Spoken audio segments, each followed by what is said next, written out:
2026, another pen with 200, around 240 heads. Ito yung mga blacks, no?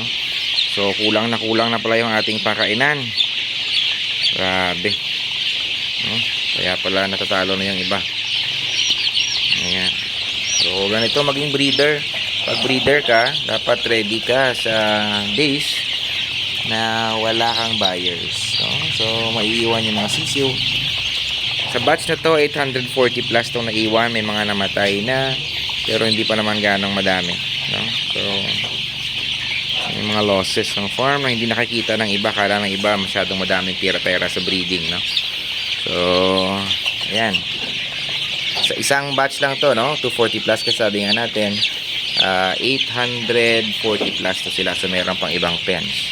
Pero ang plano ko dito, aalisin ko tong mga maliliit dito, yung mga na stunted, no? And then ililipat sila sa isang area, and then dadagdagan natin to ng feeders kasi masyado talagang kulang. Grabe.